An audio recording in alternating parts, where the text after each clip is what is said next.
All right, we're gonna go ahead and get started. So, hello everyone, and welcome to East City. My name is Ashley, and I'm a bookseller and co-host of our social justice book club here at East City Bookshop. And during the week, I'm lucky enough to live the dream of being a middle school librarian with some of the awesome people here today. It is wonderful to have you all here today. Thank you so much for being here in person and for tuning in on the live stream if you are watching that way. We love the accessibility that virtual events provide, and we are also delighted to be able to welcome so many of you back to the store to participate face-to-face. So first up, just a couple of housekeeping details. We appreciate you wearing your masks while you're seated at the event and in the signing line. Masks are optional while shopping and browsing, but we've elected to continue to ask you to wear them while we're all seated closely together for an extended period of time. So thank you for doing your part. If you need a restroom, it is upstairs and past the cash registers and greeting cards. And if you're watching from home and experiencing any technical difficulties, please let us know in the chat. My colleague Lainey Rose is monitoring that to help if necessary. We will have time for questions tonight for both in-person and virtual attendees. So even if you're watching via Zoom, you can participate. Please put those questions in the Q&A feature so that Lainey Rose will see them and can ask on your behalf. And finally, and most importantly, if you need to purchase a copy of the book, we have copies available and we'd be glad to help you out with that. All of those copies are upstairs at the register, not on the shelves, and can be purchased prior to the signing line. I am beyond stoked to introduce and hear from these amazing creators this evening. As a middle school librarian, I've already handed this book off to many young people in my life because it is absolute perfection and so very essential. Marlene, the main character, is every young person that has had to navigate harmful beauty standards, family dynamics, and embracing everything that makes you the exquisite human that you are. So I love this book. About the book in general, about Frizzy, it is a middle grade graphic novel about Marlene, a young girl who stops straightening her hair and embraces her natural curls. Marlene loves three things: books, her cool Tia Ruby, and hanging out with her best friend, Camila. But according to her mother, Paula, the only thing she needs to focus on is school and growing up. That means straightening her hair every weekend so she could have presentable, good hair. But Marlene hates being in the salon and doesn't understand why her curls are not considered pretty by those around her. With a few hiccups, a dash of embarrassment, and the much needed help of Camila and Tia Ruby, she slowly starts a journey to learn to appreciate and proudly wear her curly hair. So now a little bit about our authors that will be out in a moment. New York Times bestselling and award-winning author Claribel A. Ortega went from journalism student editing her classmates' often hilarious ads and ramblings on the back page of SUNY Purchase's independent newspaper to a small town reporter where she enjoyed going to Board of Ed meetings and texting town mayors about the line at Starbucks. Today, when she's not busy turning her obsession with 80s pop culture, magic, and video games into books, she's co-hosting the hilarious and chaotic Bad Author Book Club podcast, or helping authors navigate publishing with her consulting business, Gift Girl. She is a Marvel contributor and has been featured on BuzzFeed, Bustle, Good Morning America, and Deadline. Rose Bousamra is a freelance illustrator and comic creator born and based in Michigan. Frizzy is their first graphic novel, with their solo debut graphic novel, Gutless, also being published with First Second. When they're not making or reading comics, they love baking sweets and playing fantasy video games. And last but not least, Megan Wagner Lloyd is the co-creator with Michelle Mee Nutter of Allergic, an instant bestseller, and the forthcoming Squished. Megan is also the author of several picture books, including Paper Mice, Building Books, Finding Wild, and Fort Building Time, and of Haven, a novel. She lives in the Washington, D.C. area. And now, please welcome our authors. I'm going to go grab them.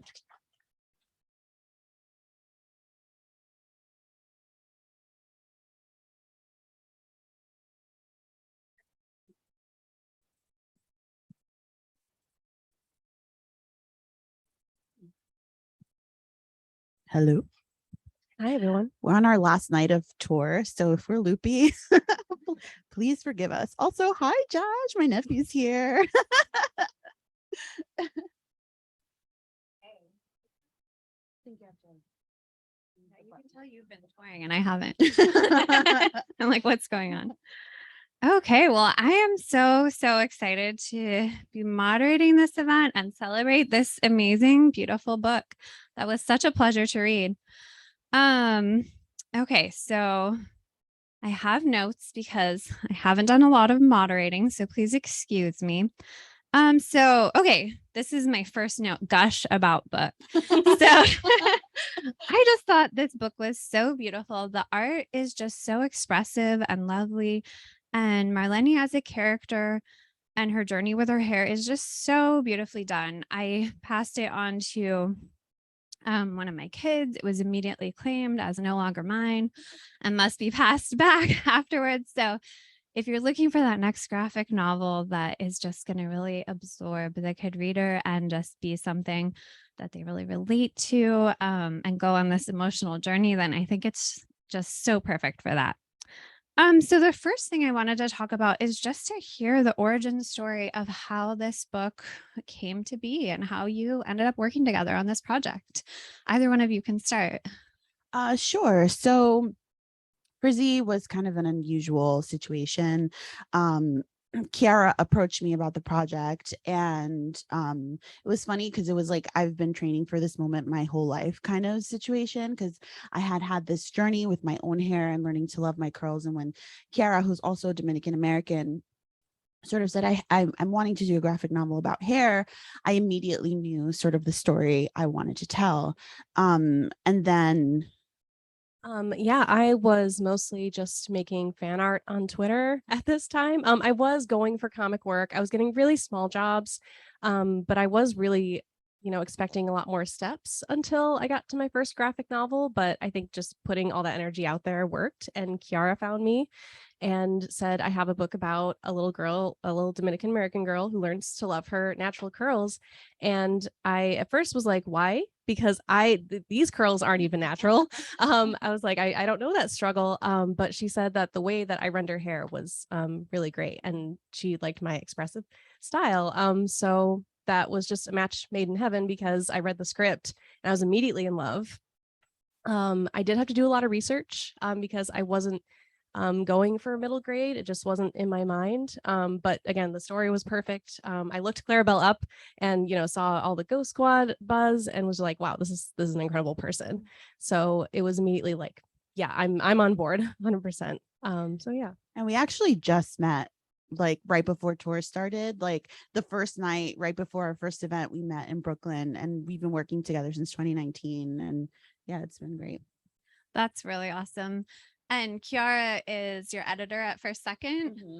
Yeah, that is an unusual way for a book to come together, but I love that she kind of had that vision and was able to bring you together, because it was obviously just a match made in heaven for this project. Okay. So one thing I really loved about this book is that it really takes Marlene's emotions seriously. I think, as a kid, or I think a message, like you could just see someone be like, it's just hair. But obviously, as you see in the book, it's tied into so many different things with family and society. And so I really love that with middle grade books, when they take a kid's experience seriously. And I think with the graphic novel, where you're really seeing those emotions displayed in the art, then it can just be so relatable for the kid reader. And I really felt that so much in this book. And I was just wondering how each of you kind of tap back into that childhood experience, to work on this book. Yeah, well, it was challenging for me because, again, I didn't have the hair experience, but the more I worked on the story, the more I read it, especially the conversations Marlene has with her mom about growing up and acting like a lady and, being proper, not getting dirty, not getting too sweaty. I related to that a lot as a genderqueer person. We both had a lot of feelings like that because I think 12 is just the age where you do start to realize who you are a lot more and you want to express it. And you start to get this pushback that you don't understand because you've already been told, like, be yourself. And that's great. But then, there's, like you said, there's a lot more to it, especially for kids of color and people of color who, maybe didn't have the freedom to express herself like Marlene does, now can have this book and maybe, go on that journey with her. And Claribel does such a good job at tapping into Marlene's emotions and, bringing you on that journey along with her. So yeah, it was difficult for sure to tap back into that. It's a painful time. And Marlene definitely goes through it. But it was very healing for me for sure. So I like to joke that I'm still 12, which is why it's easy for me to sort of write 12-year-olds.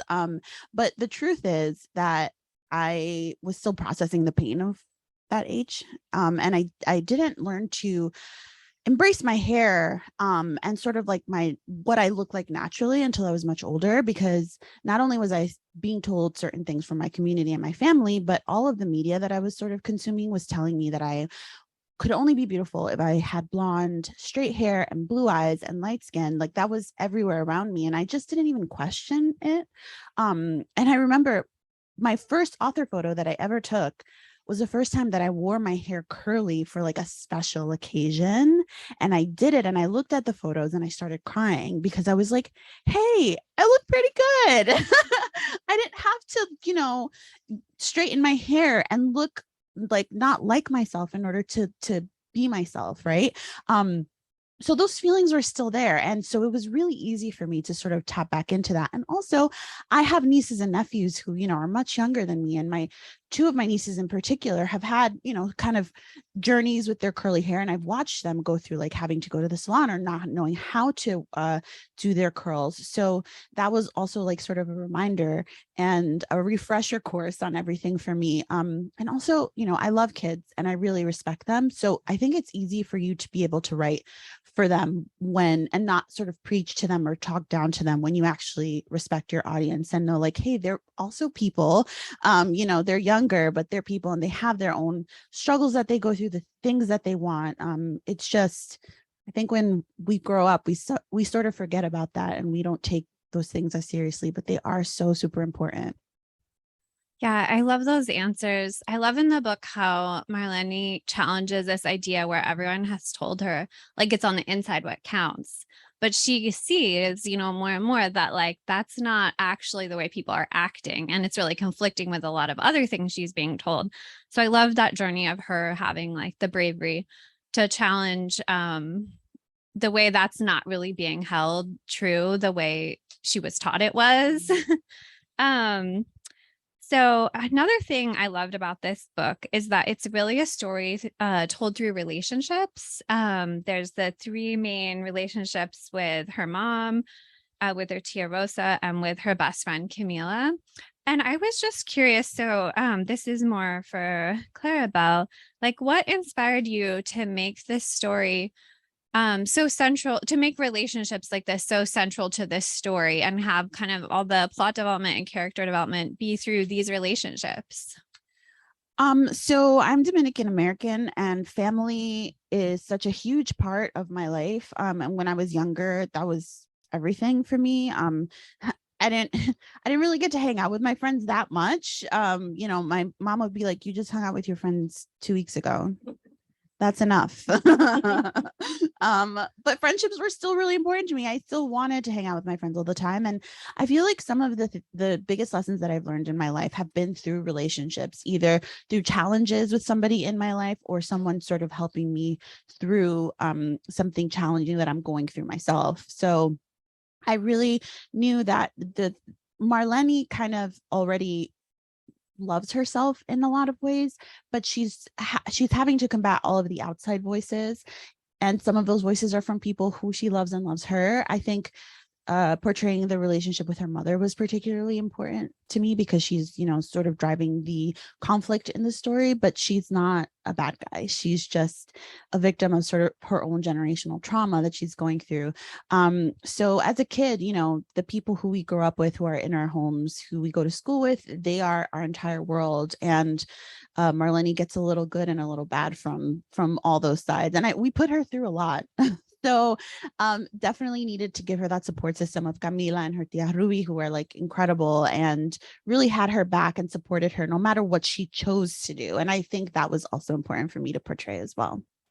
Yeah, I loved with the mother how there was so much nuance to their relationship. I know kind of like a trope with kids' books is to like have bad parents or, not show the parents in the story, or because the kids want to have their own adventures. And there's so many great books where that's the case. But it was interesting to see like the parent-child relationship explored in this nuanced way in this book. So a question more for Rose. So one thing I loved with the art is the color palette. I just found it like so soothing and relaxing.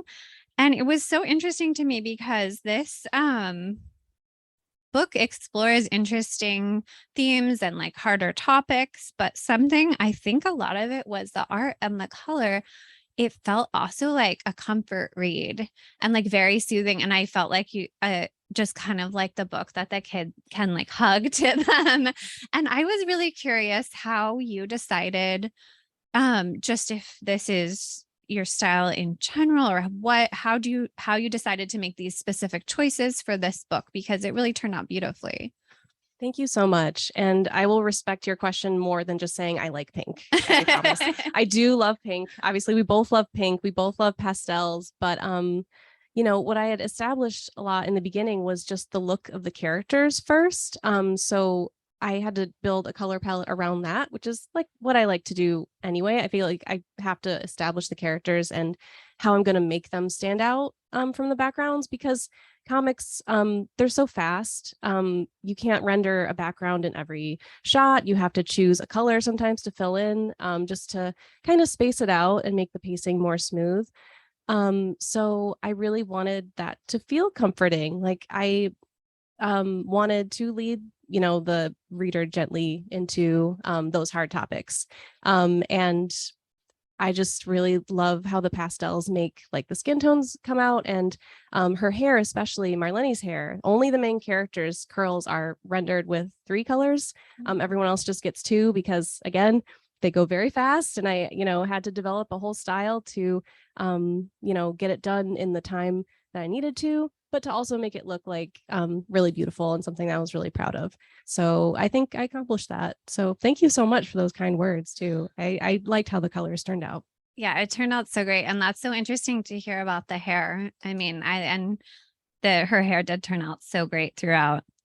So one chapter that I was particularly fascinated was a special wash day, just because it has a lot of information in it. Like it has information about anti-Blackness, about their families, generational history, and then even like step-by-step instructions for hair care. So I was really curious, how did you approach that chapter with sharing all this information, but still keeping it very story-driven and character-driven, so it wouldn't be like the reader is just like reading nonfiction?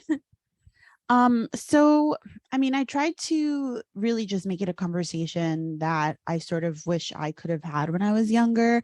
And just have Tia Ruby sort of explain to Marlene what was happening to her up until that point in the book, right? And I figured if I made it an interaction between these 2 characters, then it would feel sort of natural. The natural progression of the story is I'm upset with this thing that is happening to me, and then she comes in and helps her through it. And to help her through it, she has to help her understand it, not just sort of how anti-Blackness informs beauty standards in the Dominican community, but what now, right? What do I do now? I want to wear my hair curly, but I don't know how to do it because my mom is not going to teach me. I tried to do it on my own and that didn't work. So Tia Ruby really is sort of like a guide, and I can tell you that that's the section that took me the longest to write, because I wanted to make sure that I really got the conversation right between them. In the Latina community, there is a lot of colorism, a lot of anti-Blackness. And I think in order for us to undo it, we need to talk about it plainly, and we need to talk about it and call each other out, because a lot of times it happens in insidious ways, in ways like, oh, that's just my uncle. He just, he says stuff like that. But those things are harmful and they can really hurt us. I mean, I'm still processing things from when I was that age. So it's still happening. And I think in order for us to get better, we need to just call a spade and say like, hey, this is why we talk. This is why we say, oh, thank God your child has light eyes. Why? Why is it such a big deal for you to have straight hair, or like finer features is what they say in the community as well. I really wanted to dissect that and break it down and challenge it. And challenge it in a way that maybe a kid could understand, to sort of break the cycle. So me and Kiara, our editor, went over it many times, and it was changed last minute. So Rose had to like change some things around, because I just really wanted to make sure that we got it right. Yeah, I think you did such a good job at that, because I just, even without like the changes we had made to make it more explicit, like what they were talking about, like it was just so well done, like just so like I learned a lot too. You know, I have a complicated relationship with my identity being mixed Arab and white. And yeah, that conversation was just explaining how you know, it can be passed down through generations. And it's not that our parents or our families are ill-intentioned. Sometimes it's just they're trying to protect us, or, you know, they want us to, you know, fit in. And I think that scene was so great because for me, you know, drawing all of the things Marlene goes through in the book, and that's kind of the moment where she gets the, okay, I'm starting to understand. I'm starting to realize like the way I want to be is good and beautiful. And you wrote in so many cozy things too, like describing her apartment. That was all in the script, like the colors and yeah, like when she's out on the roof and they're picking mangoes and bananas from the tree. And they're also talking, Tia Ruby's talking about like, you know, being proud of your hair because it represents the island you're from, and having those elements in the background. That was also in the script. So that was like my favorite moment of like this coming together of like our little creative dance that we did. Yeah, the attention to detail really showed in that chapter. And there's the chicken too, right? Yeah. Cantinflas. The chicken was a fun touch. So Cantinflas is a Mexican movie star. He was part of my childhood. It was one of the only movies we watched together as a family. Very funny. And so I wanted to like pay homage to him through the chicken. I love that. Oh, okay. Let's see. So I guess from both of you, I would love to hear just something that you just, I feel like with most projects, there's something that's kind of easier, that's just kind of like pure love. And then there's something where it's a struggle more. So what was something that just kind of flowed for you with this, or you just really enjoyed with it? And what was something that really challenged you? Sorry. Yeah, my biggest challenge I think was that I had set out to do YA, and I realized it's because I really didn't have a lot of context for middle grade. So I said I had to do a lot of research about that, but what I didn't expect was kind of halfway through, and we had talked about the relationships she has, and you know, even relationships with her family members that are fraught, like with her mom, but you know, they end up talking through and trying to work things out. But I think halfway through working on it, I realized like even having all the conflict I had as a kid, I didn't have those figures and I was very isolated. And it was really, really difficult because I was almost like, I can't even identify with having people to go to. But then I realized like I took time to feel those feelings and realized like, wow, kids now who are, you know, like me in that unfortunate situation can have this book and can have those figures and feel a little better. And like, I hope, you know, we did that. But that was probably the hardest part. But actually making it honestly was a breeze. It was such a joy. I think the script was just made it so much easier because it was just very nice. It was very good. Yeah. So the process itself was very easy, especially for people who had never met before. You never know what you're going to get when you work with someone else. It could be a nightmare. So we were very lucky in that we worked really well together. Challenging things for me was I had already written, you know, Ghost Squad and Witchlings, and I was used to writing just like prose. And when you write a graphic novel, you don't get as much space for dialogue. And my books tend to be a little dialogue heavy. So I remember I had sent the first draft to Kara and she was like, you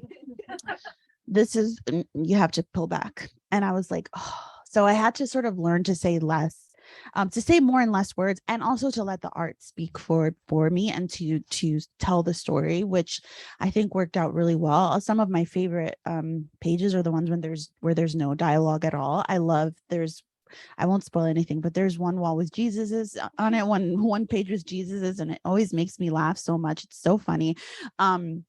But yeah, I think that was the biggest challenge for me. And I think that I just sort of like did it really quickly and didn't realize how emotional it was until I had to read it back again. And when I read it in Spanish is when, because there's a Spanish version coming out, is when it really hit me and I cried and I was like, why did I do this? Why did I make this so sad? But it's a heavy topic. It really is. And but yeah, I would say the biggest challenge for me was the dialogue, and that's it. Everything else was pretty it was a pretty smooth process. Yeah, I always find with writing a script, then I'll be cutting out, I'll overwrite it at the beginning, and then my editor is like, okay, like I don't think we need this one or this one. That's why we need them. Yeah. And then jumping back to what you were saying, Rose, this is something I love about this book and books like this, is that even if you don't have the adult in your life who can provide that warm interaction and that kind of like facing the truth interaction, like you can find that safety and that information in a book. So I love that, because it really gives that to kids who maybe don't have that in their life. Yeah, it's a little shortcut so they don't have to like go through years of figuring it out on their own, maybe like I did, you know. Oh, um, okay. So I wondered if you had any advice for any young writers or artists in the audience. Yeah, I started drawing and I just never stopped. So I do have a unique not advantage, but I've been drawing for now, like, my entire life. But I didn't really think it was possible as a career until I had friends who really, really encouraged me. And that's really when my life changed. Just funny because we were just talking about relationships and how those are so necessary. So yeah, that really helped me. And I did all the research I could, did all the drawing that I could. I tried to draw, lots of things that challenged me to get better.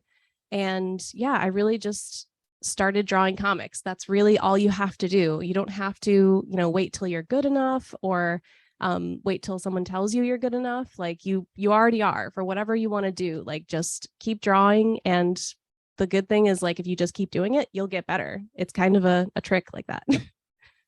Yeah, so read a lot, read as much as you can if you want to be a writer. Books are the biggest teacher that I had growing up, and just write something that makes you feel excited and don't worry about how other people are going to react to it, because that will come later. And then in terms of, writing as a career, you have to learn how to be flexible and like redirect your energy. If there's anything the pandemic showed me, as like I debuted during 2020, is that your career is probably not going to go the way that you expected it to, but if you're able to sort of like regroup and reroute your efforts to match whatever situation you're in, you're going to do well eventually. It'll work out. Those are great answers. I was curious what other projects you have on your plates, and if you're planning on doing more comics or working together again. It seems like you're both After these 9 days. Yeah, I'm really excited. I'm working on my first, I'm writing my first graphic novel and illustrating it, in the process of writing it right now. It's called Gutless. It is a YA fantasy. It is basically a queer trans journey that is wrapped in all kinds of wonderful fantasy elements that we love, like mermaids and flying cats and tree towers. And there's going to be lots of really epic stuff. That'll be out in 2025. But yeah, hopefully more stuff on the way. Oh, I just illustrated a series of covers for My Little Pony through IDW, if that's your jam. They turned out very cute. But yeah, I'd love to, we'll see what happens. I hope we get to work together again. Yeah, that would be so cool. So I have Ghost Squad. That was my first book. And then Witchlings, which is a series. The first book is about three witches who are sorted into a coven of unwanted spares and have to defeat a wolf-like monster called the Night Beast, or they'll get turned into toads. It's a Shrekian fantasy. It's like it's like a world with like monsters and myths and legends, but also like cell phones and reality television television. The second book is called The Golden Frog Games. It's like a magical tournament. And there's a serial hexer on the loose. And if they can't stop them, one of the witchlings might be the next target. And that is out in May of next year. Wow, exciting. I always do find it funny with working in comics, how you'll be like, you like tell your family or something like, oh, I sold a book. And they're like, oh, when can we get it? You're like 2027. I think the funniest thing is like I now have young siblings who are 9 and 12, and I tell them 2025 and they're like, what? But I'm like, this book isn't for you, but it will be when it comes out. So just wait, it'll be worth it. Oh yeah, that timing seems pretty perfect for a YA book. Okay, I just wanted to check on time for Q&A. Okay, maybe we'll turn to that then. Thank you so much for your question. Yeah, Well, they were great. Thank you. It's been so fun chatting with you.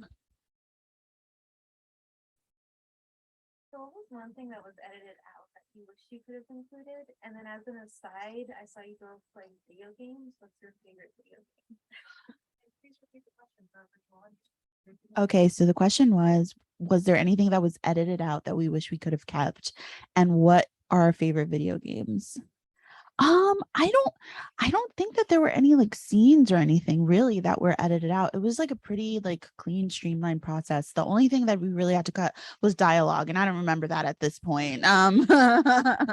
Yeah, I feel like I got really lucky. Like there were no big cuts. Yeah. There was just more hair. That was the Yeah. biggest note in the first in the pencils was more hair, which I was happy to provide. My favorite video game is listen. Yeah, if you spend 10 days with me, if you spend 1 minute with me, you'll know that my favorite game is Final Fantasy 14. It's wonderful. Let's play. It's an MMO, and it's all the things you love about Final Fantasy, but it's also like high fantasy. So yeah, it's excellent. I have a couple right now. Stardew Valley. I was just checking on my cows and chickens before we came here. I also love The Sims. I have actually my next graphic novel idea is based on The Sims. It's called 30 Ways to Kill Your Avatar. We'll see if that ever becomes something. And then I also love like Kingdom Hearts. I do love Final Fantasy 7, stuff like that. Yeah.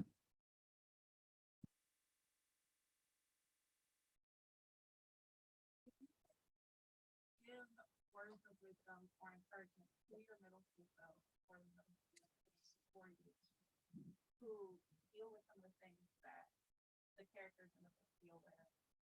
What would you say? Like, what things did you carry with you in writing this book to make sure that the middle schoolers reading it, or early high schoolers, or late, whatever, that they heard the things that you needed to hear at that age? So one line that I wrote a lot in the book, which I think is the thing that I needed to hear, was there's more than one way to be beautiful. And I think that's important. I think that carries beyond sort of physical appearance as well. There's another page where Marlene is looking in the mirror, and there are words all around her of the things that she likes about herself. So, she's a good friend, she's good at video games, all of these things. And I was telling another group at the Boston Book Festival yesterday that, as successful as I've been lucky to be, I'm a New York Times bestselling author, I have all these accolades. The one question people keep asking me is, but when are you going to have a kid? And it's almost like all the things that I'm good at, all the things that I've accomplished, it's not enough until I do the things that society sort of expects of me. So if I had my young self in front of me, I would tell myself, you're good enough, however you choose to be, whatever you choose to focus on in your life, and the things that you want to do, that's valid and it's perfect. You don't have to be like everybody else. I can't follow that. just say copy paste. Yeah, I would just say to, my middle school self that, yeah, you can be beautiful. Also, I mean, okay, that message more, I feel like, the message that would apply to little Rose would be, it'll get better. And you are so much more than those things. Like, cause yeah, being beautiful, like that was so complicated. I think for me, especially not knowing that I was non-binary yet. So I didn't know how to be beautiful. I didn't want to be beautiful like a girl, but I wanted to feel good about myself. And the only reason I didn't is because of the people around me. I thought I was cool and weird, and I just liked video games. And yeah, I didn't know why people couldn't see that about me either. So yeah, I would just tell them, you're fine. Don't worry about it. Worry about, being happy, chasing joy, doing things you like, taking care of your friends. Like there's so many more important things in life than being beautiful.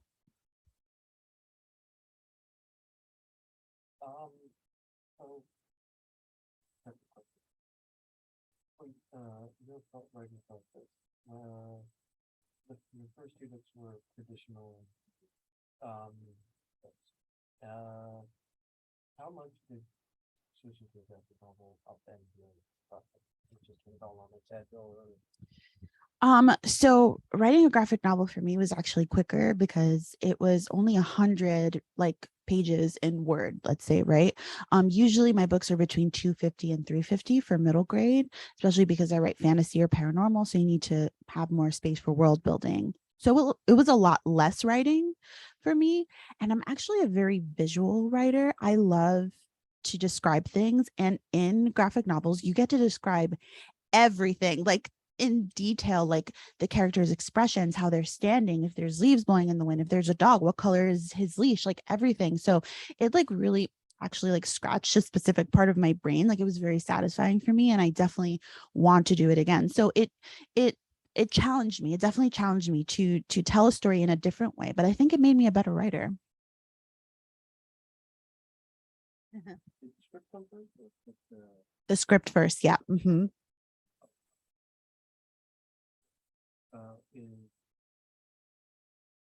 one of the things that caught me with that novel is how much color there is.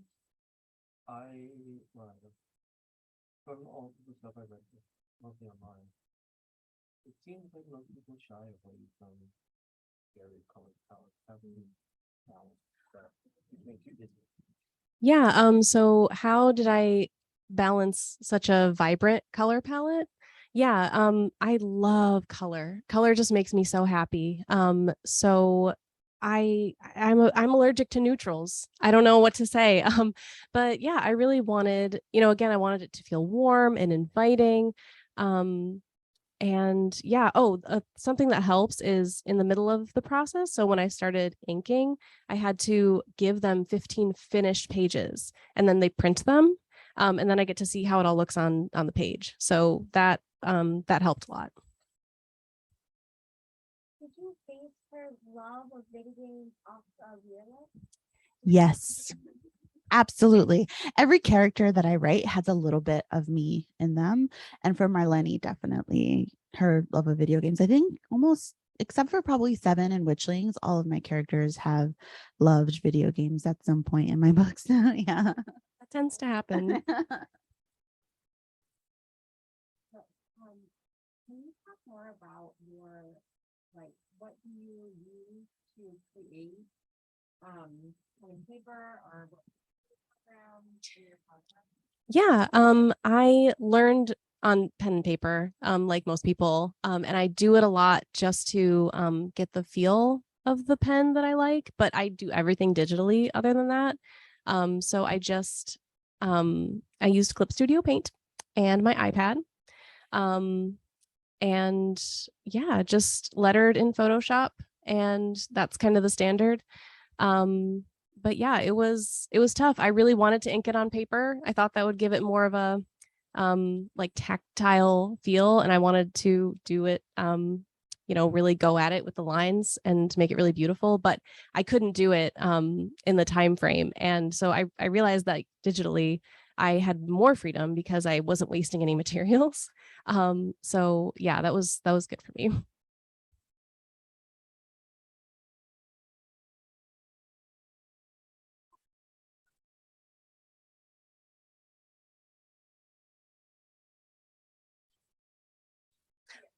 Yeah, so was I chosen, or is that something that happens like yeah, so is drawing textured hair a specialty? I don't feel like it should be. But I was told by Kiara, like, we can tell, like, you've practiced it, like it looks like really beautiful. So I did practice a lot of different types of hair, just because I love drawing people. That's the number one thing. Like, if I'm sketching, I'm always sketching people, hair. Like, I just think it's so beautiful the way it's like the first thing people see, and it informs so much of your personality. And that's how, like, I even knew it was so important to begin with, even before I learned about good hair and bad hair. Yeah, it's just such a personal thing. So I tried hard to get good at it, because I really respect people, want to depict them in respectful, beautiful ways, no matter, what they look like. And I would suggest that to anyone learning art, 100%.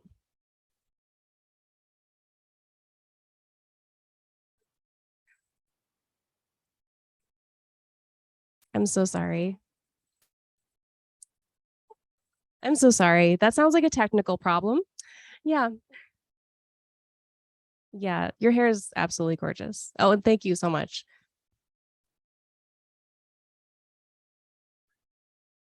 Yay.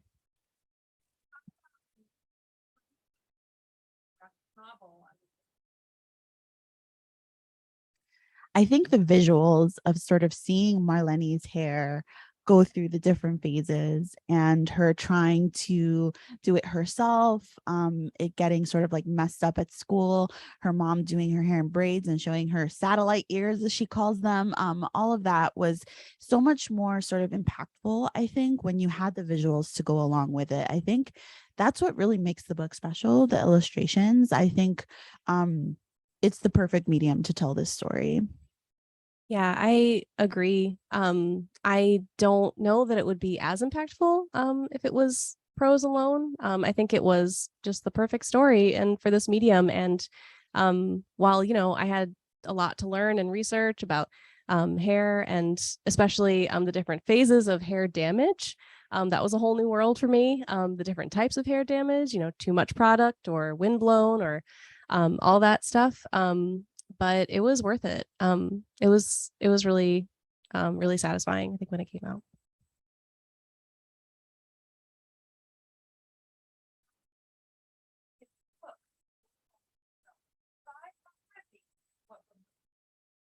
Oh, Genderqueer by Maya Kobabe.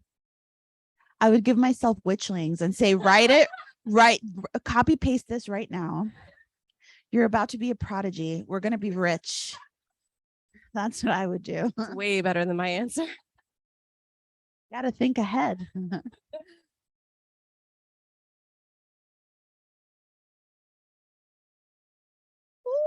So I actually do have I would love to do this. First of all, I think it would be really cool, but what I'm hoping to do is actually have graphic novels set in the different 12 towns of witchlings with different characters to sort of fill in the world and have different beasts and monsters and adventures and main characters, and I think that would be really cool. So I'm hoping that I'll be able to do that in the future. Yeah.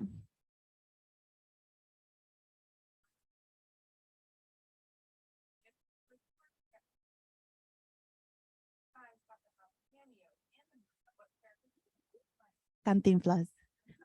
The chicken. No, I'm kidding. I'm kidding. I would love to be the person sweeping the salon. That would be so cute. I don't know. Maybe just like one of the teachers or something, just like in the background. Like, I walk by a couple times. I don't know. Or like someone getting a really bad haircut in the salon. Like there's a Yes. scene happening and someone's like, I changed my mind. That's, yep, 100%.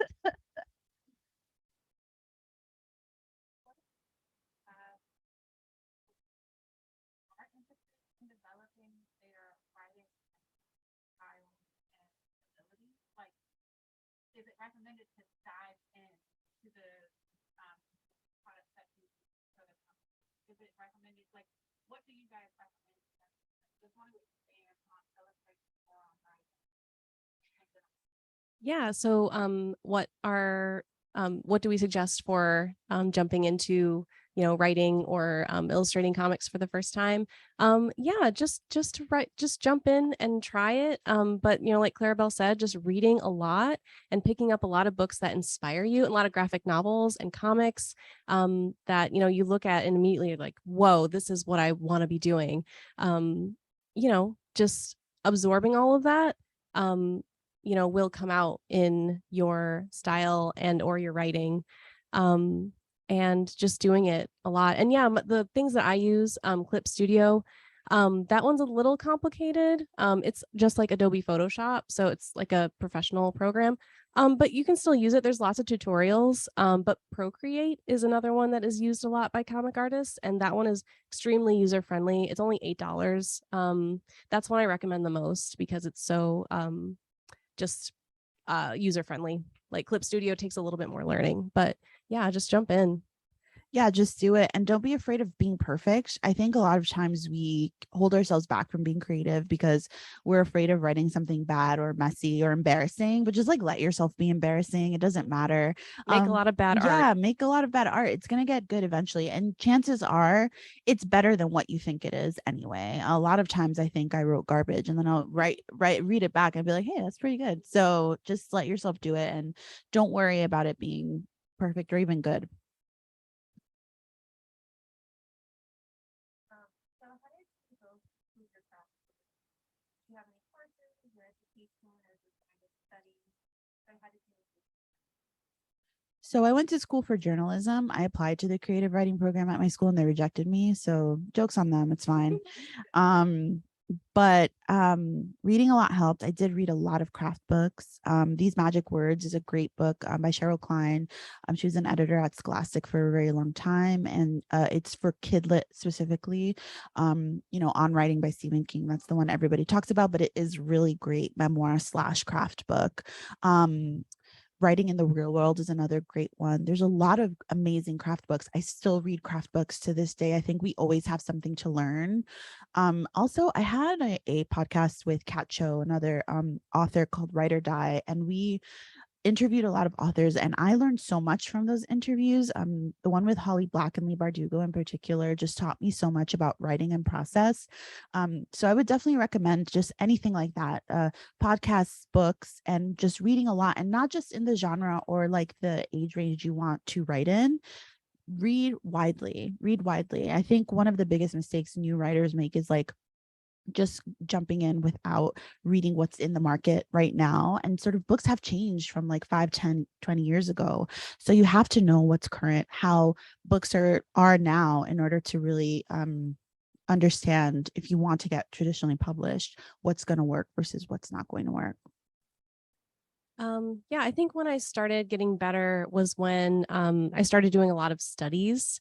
I started looking at things more and drawing them instead of just from photographs, because you really do get more of a sense of three-dimensional form and shape when you look at things and draw them. So that was a big shift for me.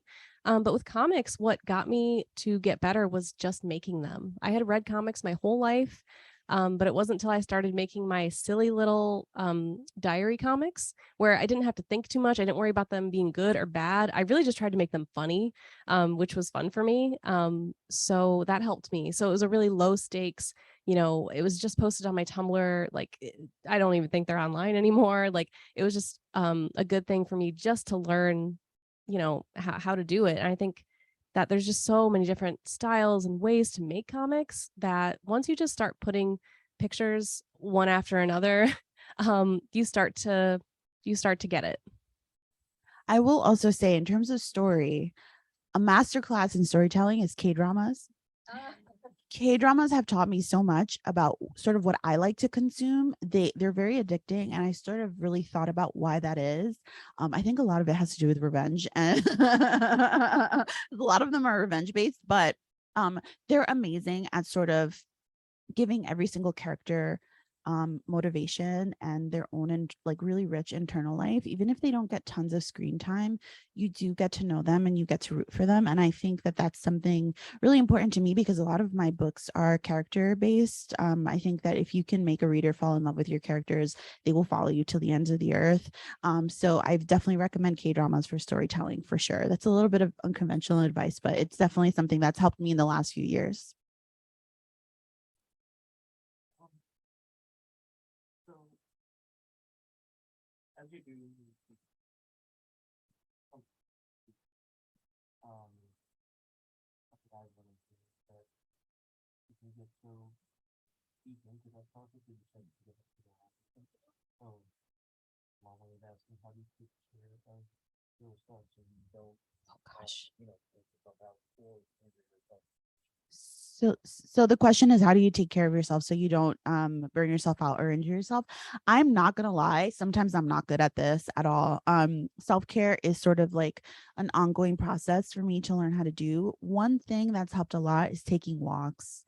Taking walks to clear my mind, to sort of get up from the desk, being active. I lift at the gym. That helps me a lot. There's a lot of rejection and sort of anxiety that comes along with being in publishing, and doing something physical to like get all of those angry and sad feelings out is important. Also, having a life outside of books and writing, talking to your friends about more than that, even if, a lot of my friends are authors at this point, but we try to make sure that we do activities that don't only have revolve around the book world, talk about other interests.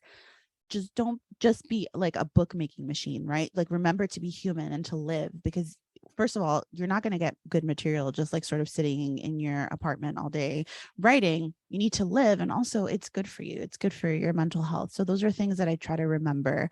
And yeah, just drink water. Yeah, I take a lot of breaks. I had an injury right when I was penciling Frizzy, which was not related to art. It was from moving boxes. So I had to take time off and had to learn how to prioritize rest and to listen to my body. That was a hard lesson. So I, just really pay attention to your body. Even if you just stop for just 1 second and take that sip of water, you might realize, wow, my legs are aching. I need to get up, or you need to stretch your arms, especially your back and shoulders. You might be sitting at a desk.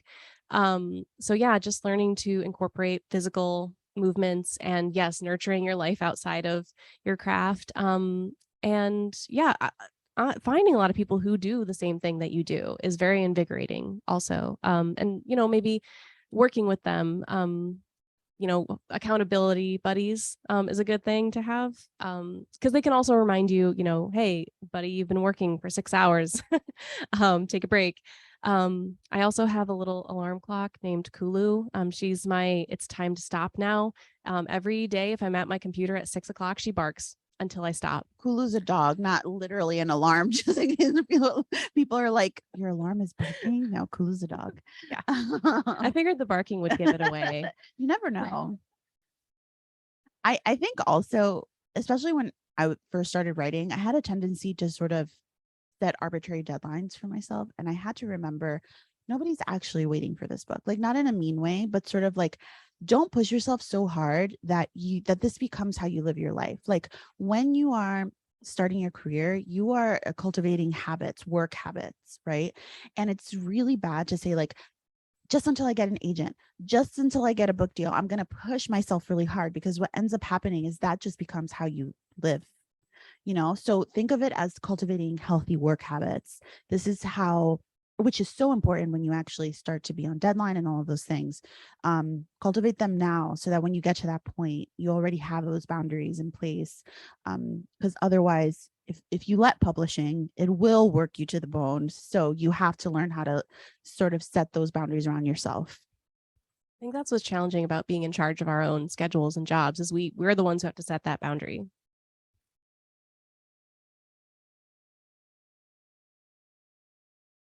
Because sometimes there's people like that in life. The question was, what did I decide to make her cousin Diana so mean? I mean, sometimes the experiences that I've had, the the negative experiences need to be sort of funneled into a character. Thankfully, I didn't have a cousin that was mean to me like that, but I sort of wanted to challenge Marlene and give her somebody to like stand up to. And sometimes our cousins and people who are closer to our age can be quite mean to us when we're younger. And you know, teenagers are scary when you're that age too. You know, I mean, they're scary right now, but also when you're 12, it's like they seem so cool and so much older. And so I really wanted to give Marlene that challenge of like, you know, this is the perfect cousin. She's got the good hair. She's got all the things Marlene wishes she had. Here she is being mean to her, but you know what? Marlene still told her off, and I'm proud of her for it. I wouldn't have punished her personally, but you know.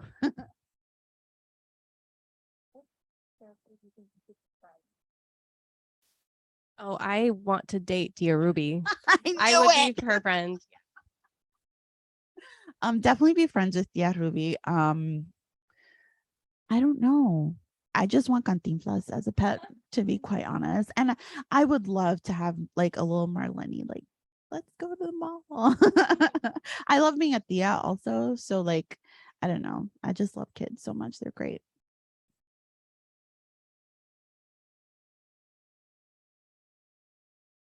Can you repeat that? I'm sorry.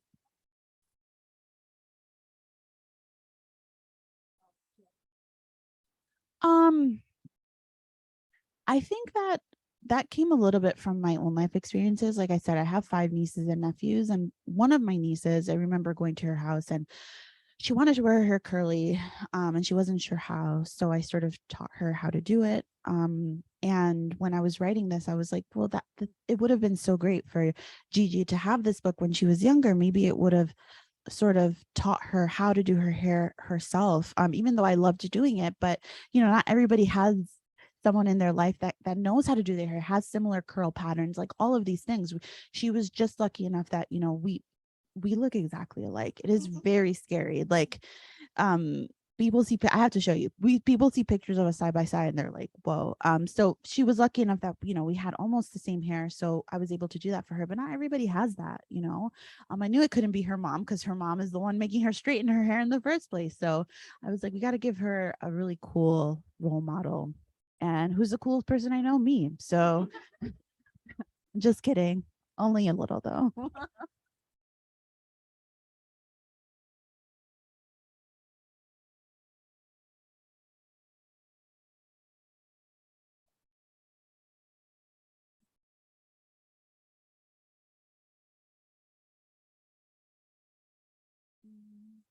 Not really. I didn't have any difficult conversations.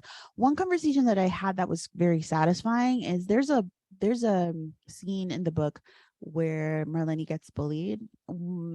Around the same time I was writing it, people from my elementary and middle school happened to make a giant WhatsApp group, and we were all getting back in touch. And one of those bullies messaged me privately because she was writing a book. She was like, "Hey, can you help me?" And I was like, "I'm busy." I could have helped her, but I did not because she was mean to me. So that was not difficult. That was great.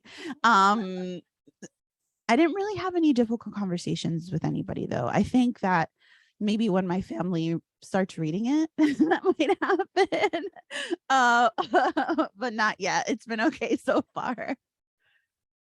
It's been positive. Yeah, it's been positive.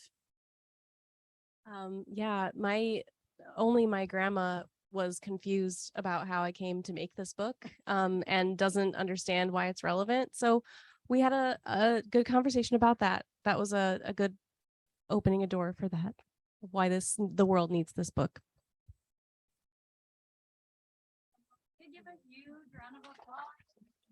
Thank you. Thank you all.